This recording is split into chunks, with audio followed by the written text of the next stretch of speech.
दोस्तों, welcome back to our channel conceptual Gyani. मेरा नाम है प्रिया ठाकुर और आज के इस वीडियो में हम बात करने वाले हैं जीएसटी के अंडर रजिस्ट्रेशन के बारे में। यानी जीएसटी के अंदर किन किन लोगों को रजिस्ट्रेशन कराना कंपलसरी होता है, किन लोगों को जीएसटी में रजिस्ट्रेशन कराने की ज़रूरत नहीं होती, थ्रेशोल्ड लिमिट क्या रहती है। आज इस सब के बारे में हम डिटेल में इस वीडियो में बात करने वाले हैं।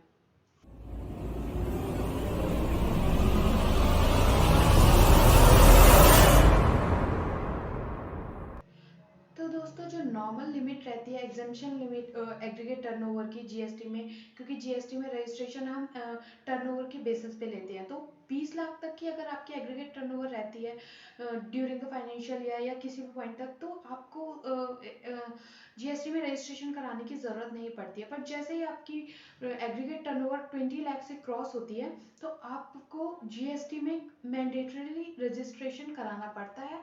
तो आप जीएसटी में रजिस्ट्रेशन कराने के लिए लायबल हो जाते हैं। इवन जिस डेट से आपकी 20 लाख से क्रॉस हो जाती है आपकी एग्रीगेट टर्नओवर, उसी डेट से आप जीएसटी में रजिस्ट्रेशन के लिए लायबल हो जाते हैं। But there is one case जहाँ पे आपकी जो रजिस्ट्रेशन की लाइबिलिटी है वो आपके एग्रीगेट टर्नओवर के 40 लाख के क्रॉस होने के बाद ही आएगी। यानी कि जब आपकी टर्नओवर 40 लाख क्रॉस होगी तो आपको जीएसटी में रजिस्ट्रेशन कराना पड़ेगा। और वो कौन सा केस होता है, जब आप एक इंट्रा स्टेट सेलर हैं, यानी कि आप सिर्फ और सिर्फ with in the state he supply करते हैं।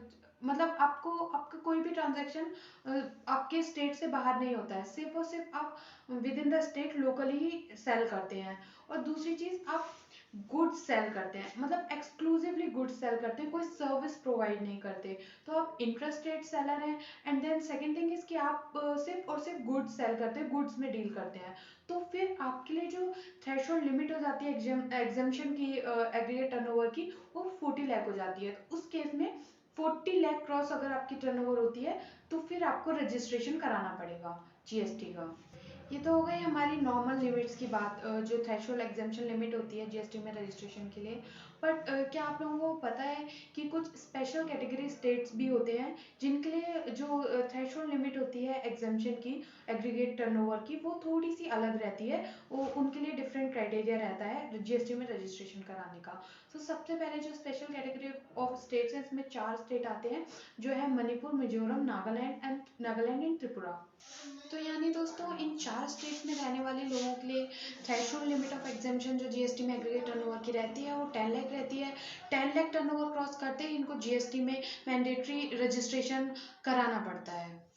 एंड दूसरी चीज़, जो हमने 40 लाख वाली लिमिट पड़ी थी intra state and only goods में डील करने वाले सेलर्स के लिए, वो भी इन सेलर्स को इन 4 स्टेट में जो लोग सेल करते हैं उनको नहीं मिलती है। उनके लिए जो लिमिट होती है वो हर केस में 10 लाख रहती है, चाहे आप इंट्रा स्टेट और एक्सक्लूसिवली गुड्स ही सेल क्यों ना कर रहे हैं, आपको 40 लाख वाला बेनिफिट नहीं मिलेगा। अगर आप इन 4 स्टेट्स में रहते हैं, इन 4 स्टेट्स में आप टैक्सेबल पर्सन है, तो आपको सिर्फ और सिर्फ 10 लाख की एग्जेम्पशन लिमिट मिलेगी हर एक केस में। दूसरी कैटेगरी जो होती है जिसे स्पेशल कैटेगरी स्टेट्स कहते हैं, वो उन स्टेट्स की होती है जिनमें जो थ्रेशोल्ड एग्जेम्पशन लिमिट होती है वो 20 लाख ही रहती है। अब आप सोच रहे होंगे नॉर्मली भी 20 लाख ही रहती है, इसमें अलग क्या है। तो उन स्टेट्स को भी जो ये 40 लाख वाली एग्जेम्पशन लिमिट है, इसका बेनिफिट नहीं मिलता है उनका, चाहे वो एक्सक्लूसिवली गुड्स में इंटरेस्ट रेट डील कर भी रहे हो, तभी भी उनको 20 लाख क्रॉस होते ही उनको जीएसटी में मैंडेटरी रजिस्ट्रेशन कराना पड़ेगा। उनको सिर्फ एक ही एग्जेम्पशन लिमिट मिलती है जो कि 20 लाख की। उत्तराखंड, मेघालय, अरुणाचल प्रदेश, सिक्किम, तेलंगाना एंड पुदुचेरी, ये ऐसे 6 स्टेट्स हैं जहाँ पे जिनको स्पेशल कैटेगरी स्टेट्स क्लासिफाई किया जाता है। और जहाँ पे जो एग्जम्पशन लिमिट रहती है, जो थ्रेशोल्ड एग्जम्पशन लिमिट टर्नओवर की जो रहती है जीएसटी में रजिस्ट्रेशन के लिए, वो 20 लाख ही रहती है। चाहे आप किसी भी टाइप के सेलर हो, इंट्रा स्टेट और सिर्फ गुड्स में सेल कर रहे हो, फिर भी आपको 20 लाख क्रॉस होते ही आपको इन स्टेट में रजिस्ट्रेशन जीएसटी का लेना ही पड़ेगा। तो दोस्तों, ये तो हमने नॉर्मल बात कर ली threshold limit, threshold exemption limit जो रहती है एग्रीगेट टर्नओवर की, जिसके आगे आपको जीएसटी में रजिस्ट्रेशन लेना पड़ता है।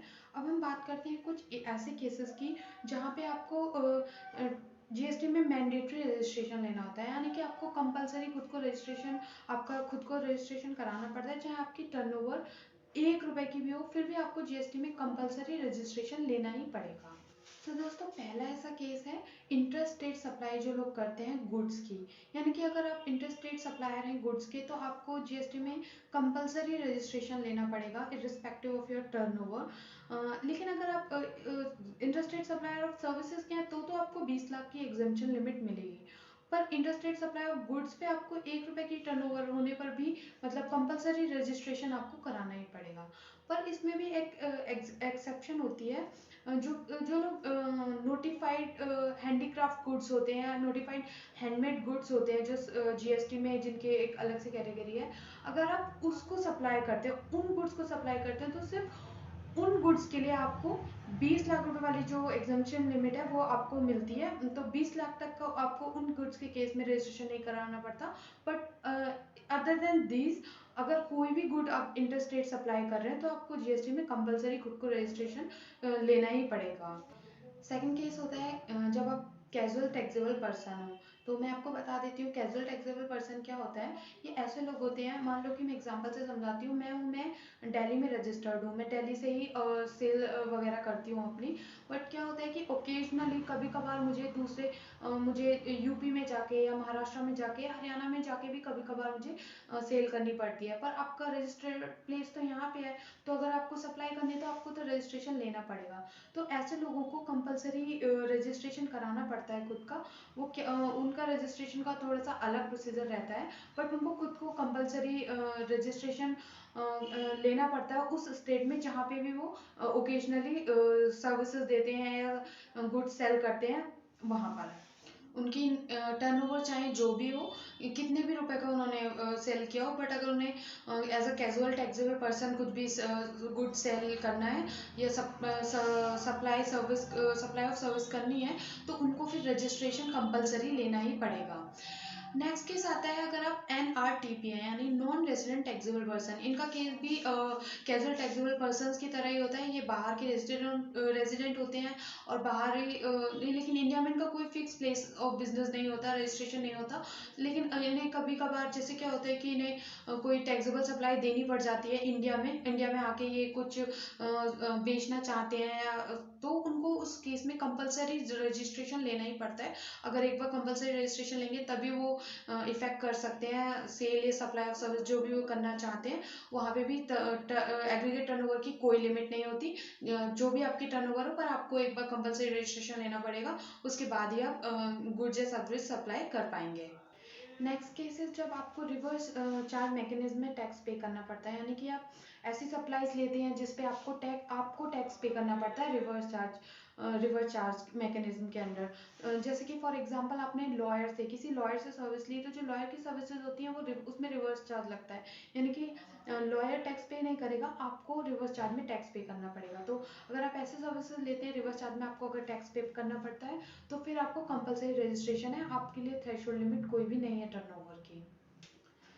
नेक्स्ट केस में कवर होते हैं ई कॉमर्स ऑपरेटर्स। जो ई कॉमर्स ऑपरेटर्स होते हैं जैसे कि अमेजन हो गया, जिनको सेक्शन 52 के अंदर टीसीएस कलेक्ट करना पड़ता है। जो भी उनके थ्रू सेल करता है तो उनको सेक्शन 52 के अंदर क्या होता है, उनको टीसीएस कलेक्ट करना पड़ता है सेलर से। तो ऐसे ई कॉमर्स ऑपरेटर्स को भी कंपलसरी जीएसटी में रजिस्ट्रेशन कराना पड़ता है। नेक्स्ट केस में कवर होते हैं ई कॉमर्स पार्टिसिपेंट्स, यानी कि आप एक ई कॉमर्स प्लेटफॉर्म पे आप सेल करते हैं अगर गुड्स को, तो आपको कंपलसरी रजिस्ट्रेशन कराना पड़ेगा।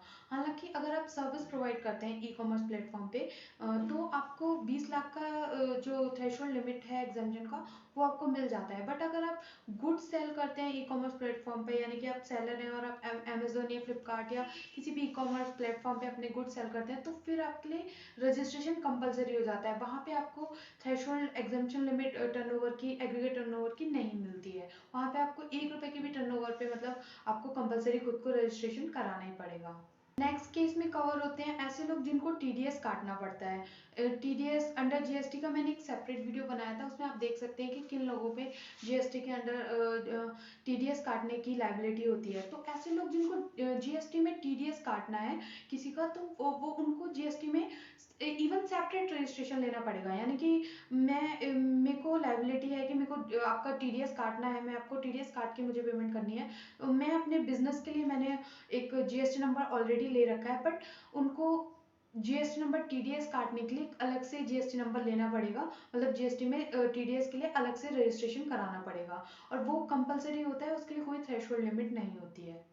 नेक्स्ट केस होता है इनपुट सर्विस डिस्ट्रीब्यूटर्स का, यानी कि जैसे आपको पता होगा कि एक कंपनी है, उसकी बहुत सारी ब्रांचेस हैं, तो जो क्रेडिट होता है कई सारी ब्रांचेस में डिस्ट्रीब्यूट होता है।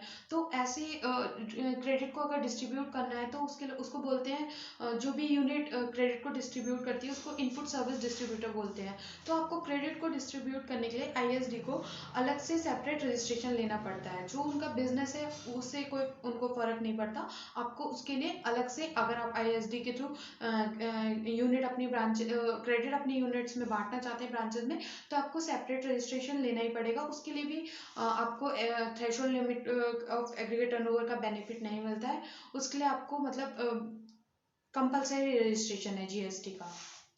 नेक्स्ट केस में कवर होते हैं ऐसे लोग जो किसी और के बिहाफ पे गुड्स या सर्विस सेल करते हैं या प्रोवाइड करते हैं, यानी कि वो एज एन एजेंट भी कर सकते हैं, और चाहे आप एज एन एजेंट ना भी करें, पर क्या दूसरे के बिहाफ पे करने का क्या मतलब है कि आप जो इनवॉइस में जो नाम होगा वो एक्चुअल सेलर का नहीं होगा, वो उसका नहीं होगा जिसके गुड्स या सर्विस है, जिसको उसने या तो किसी को अपॉइंट किया है, या जो भी नेक्स्ट पर्सन थर्ड पर्सन है वो अपने नाम पे कराएगा। तो जो थर्ड पर्सन है, सेलर को तो लेना ही है रजिस्ट्रेशन, और जो थर्ड पर्सन है इवन तो वो बिजनेस कंडक्ट नहीं कर रहा, वो किसी और के गुड्स या सर्विस सेल कर रहा है, पर इनवॉइस में उसने अपना नाम डलवाया, इनवॉइस पे उसका नाम है, तो उसके लिए कंपलसरी रजिस्ट्रेशन हो जाता है। उसको फिर एग्रीगेट जो थ्रेशोल्ड लिमिट वगैरह है उसका एग्जेम्पशन नहीं मिलता, उसको कंपलसरी रजिस्ट्रेशन कराना ही पड़ेगा, चाहे वो एज एन एजेंट उसको दूसरे पर्सन के बिहाफ पे कर रहा हो या फिर बिना एजेंट बने ही कर रहा हो, पर आपको कंपलसरी रजिस्ट्रेशन इस केस में लेना ही पड़ेगा।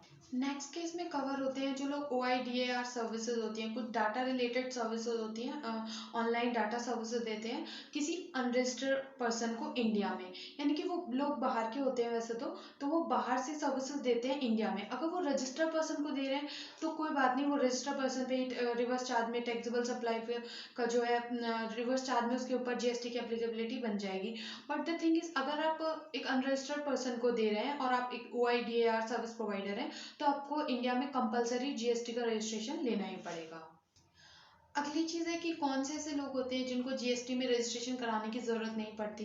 तो जो लोग जीएसटी में एग्जाम सप्लाई, जो कि होली एग्जाम है, ऐसी सप्लाई करते हैं, या फिर जो ऐसे कुछ गुड्स या सर्विसेज बेचते हैं जिन पे जीएसटी एप्लीकेबल ही नहीं है, जिन पे जीएसटी लिवाया नहीं होता, जैसे कि फॉर एग्जांपल लिकर हो गए, या एविएशन टरबाइन फ्यूल हो गया, या फिर पेट्रोल डीजल, जो कि जीएसटी के स्कोप में नहीं आते हैं। तो अगर आप ऐसे सप्लाई करते हैं, ऐसे गुड्स या सर्विस में डील करते हैं, तो फिर आपको जीएसटी में रजिस्ट्रेशन लेने की ज़रूरत नहीं है।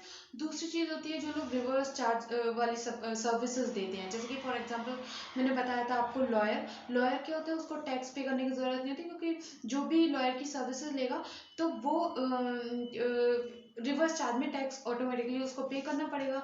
तो फिर लॉयर को जीएसटी में रजिस्ट्रेशन लेने की ज़रूरत नहीं है, यानी कि जिन लोगों पे भी रिवर्स चार्ज जो लोग भी रिवर्स चार्ज सप्लाई देते हैं, तो उन लोगों को जीएसटी में रजिस्ट्रेशन कराने की ज़रूरत नहीं पड़ती है। तो दोस्तों अब हम बात कर लेते हैं कुछ जीएसटी के रजिस्ट्रेशन को लेके कुछ बेसिक चीज़ों की, कुछ जनरल चीज़ें जो होती हैं जो कई बार माइंड में कंफ्यूजन क्रिएट कर देती हैं। तो दोस्तों पहली चीज़, जैसे कि एक एग्जांपल देके मैं एक केस आपको समझाती हूँ।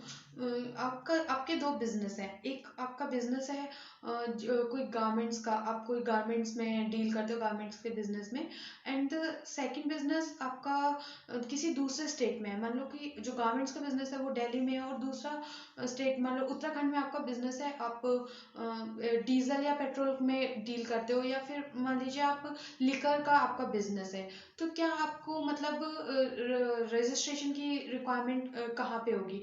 तो आपकी रजिस्ट्रेशन की जो रिक्वायरमेंट होगी वो सिर्फ आपको दिल्ली वाले बिजनेस में होगी, क्योंकि उस पर दूसरे आपका जो बिजनेस है जो उत्तराखंड में है लिकर का, उस पर तो आपका जीएसटी एप्लीकेबल ही नहीं है, जीएसटी लगता ही नहीं है। लेकिन लेकिन सबसे इम्पोर्टेंट चीज, जो आपकी एग्रीगेट टर्नओवर की जो लिमिट देखी जाती है, जो हम 20 लाख या हम 40 लाख, जो भी हम लिमिट, या 10 लाख स्पेशल कैटेगरी स्टेट के लिए, जो 4 स्टेट मैंने आपको बताए थे, तो जो हम लिमिट देखते हैं ना, वो pan India all India basis पे देखते हैं। यानी कि क्या होता है, हम पूरा आपका एग्रीगेट बिजनेस की टर्नओवर की लिमिट देखेंगे, अगर वो 20 लाख की क्रॉस हो रही है तो जीएसटी में आपको रजिस्ट्रेशन कराना पड़ेगा। यानी कि आपको जो आपकी जो लिकर से जो सेल हो रही है आपको, वो भी आप काउंट करेंगे एग्रीगेट टर्नओवर में। लेकिन आपको जो रजिस्ट्रेशन की रिक्वायरमेंट है वो लिकर वाले बिजनेस पे नहीं होगी, सिर्फ डेली वाले बिजनेस पे होगी। नेक्स्ट के जो जीएसटी रजिस्ट्रेशन को लेके होता है जिसमें आपको कंफ्यूजन आ सकता है, वो है कि अगर आपका एक ब्रांच आपका स्पेशल कैटेगरी स्टेट में है और दूसरा ब्रांच आपका नॉर्मल स्टेट में है जहाँ पे आपको 20 लाख की एग्जेम्पशन लिमिट मिलती है, दूसरा आपका मणिपुर में है मान लो, जहाँ जो कि स्पेशल कैटेगरी स्टेट है, मैंने पहले बताया था अभी, जहाँ पे जो लिमिट रहती है एग्रीगेट टर्नओवर की, जो एग्जेम्पशन लिमिट वो 10 लाख है।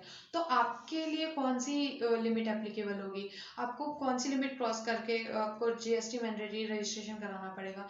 तो आपके लिए जो रजिस्ट्रेशन की लिमिट रहेगी इस केस में वो 10 लाख रुपीज रहेगी। यानी कि आपको स्पेशल कैटेगरी वाली लिमिट देखनी होगी रजिस्ट्रेशन के लिए।